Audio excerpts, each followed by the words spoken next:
Memendam emosi itu bahaya banget nggak sih buat kesehatan mental kita?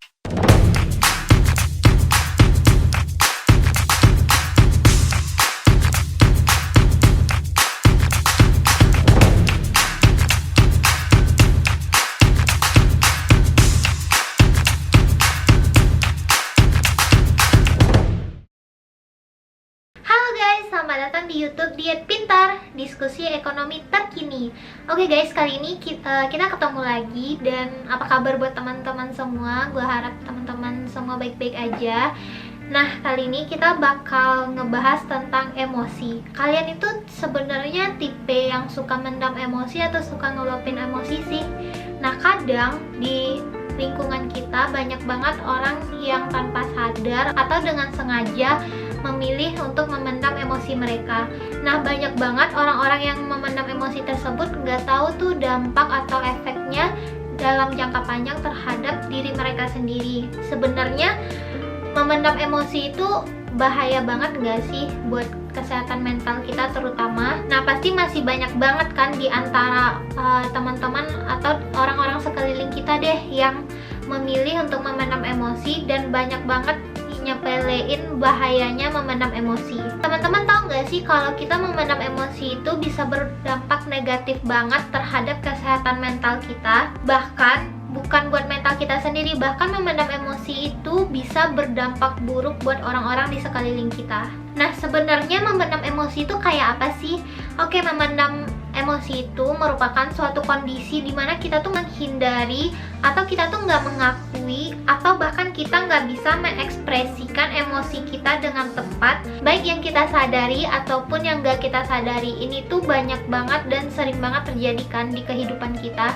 Nah, teman-teman tahu nggak, emosi yang sering banget dipendam itu biasanya itu kayak amarah, terus kayak kekecewaan, terus rasa frustasi, terus kayak rasa sedih atau rasa ketakutan. Biasanya kita lebih memilih untuk memendam emosi-emosi tersebut daripada kita milih untuk cerita ke orang atau milih untuk ngeluapin emosi kita tersebut.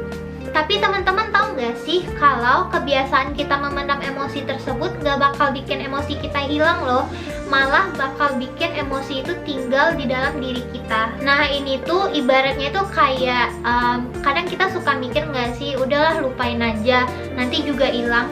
Tapi tindakan itu tuh nggak bikin kita lega sebenarnya, malah kayak bikin kita terbebani dan kayak kepikiran terus. Pasti ini sering banget juga akan terjadi.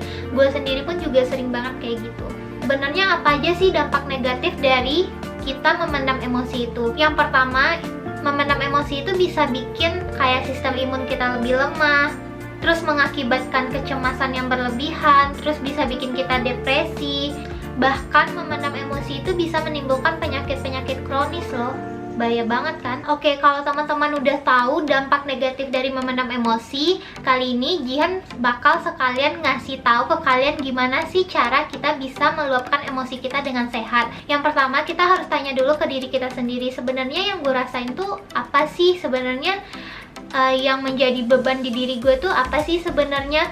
Nah, setelah kita tahu apa yang terjadi di diri kita sendiri, hal ini tuh bakal bikin kita paham terhadap kondisi kita sendiri. Bahkan kita sendiri harus benar-benar mengerti dulu sama perasaan kita sebelum kita ngasih tahu ke orang lain. Nah, yang kedua, kita itu bisa mengungkapkan emosi kita melalui media-media gitu. Misalnya tuh kalau misalnya teman-teman kayak kesulitan mengungkapkan emosi secara langsung, misalnya kayak cerita ke orang atau gimana gitu, mungkin teman-teman bisa kayak dengerin musik yang lagi cocok banget sama perasaan teman-teman. Biasanya itu bisa bikin kita lebih lega, sedikit lebih lega, karena biasanya lagu-lagu tersebut menggambarkan perasaan yang sedang kita alami. Nah, yang ketiga, kita itu bisa membiasakan diri kita dalam mengungkapkan emosi itu dengan kalimat-kalimat yang diawali dengan kata saya. Misalnya itu, yang pertama itu misalnya kayak saya merasa kecewa, atau saya merasa takut, atau saya merasa bingung. Nah, kayak gitu, itu tuh merupakan ungkapan yang sehat dalam meluapkan emosi. Nah, selanjutnya keempat yang mungkin bisa bikin kalian lega terhadap perasaan yang sedang kalian rasakan itu, bisa kalian ceritain apa yang kalian rasain kalian bisa cerita kepada orang-orang yang kalian percaya. Contohnya tuh kayak sahabat, orang tua. Jadi biasanya dengan kita cerita ke orang yang kita percaya dan yang pastinya dengan orang yang tepat, itu tuh bisa mengurangi beban pikiran kita. Bahkan itu tuh merupakan tindakan dalam kita meluapkan emosi kita.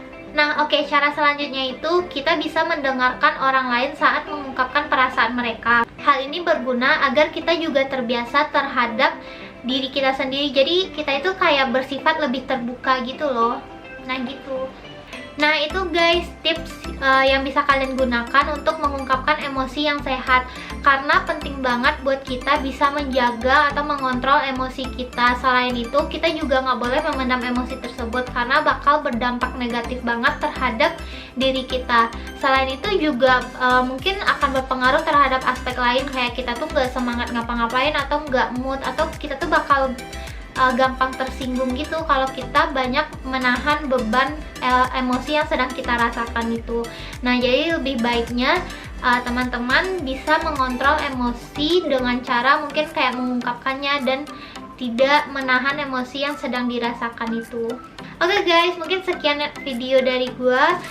Semoga video ini bermanfaat banget buat teman-teman semua. Dan jangan lupa like video ini, komen, dan share ke teman-teman kalian supaya orang-orang yang kalian cintai nggak memendam emosi mereka sendiri, dan kita juga bisa terbiasa menjadi pendengar yang baik buat siapapun.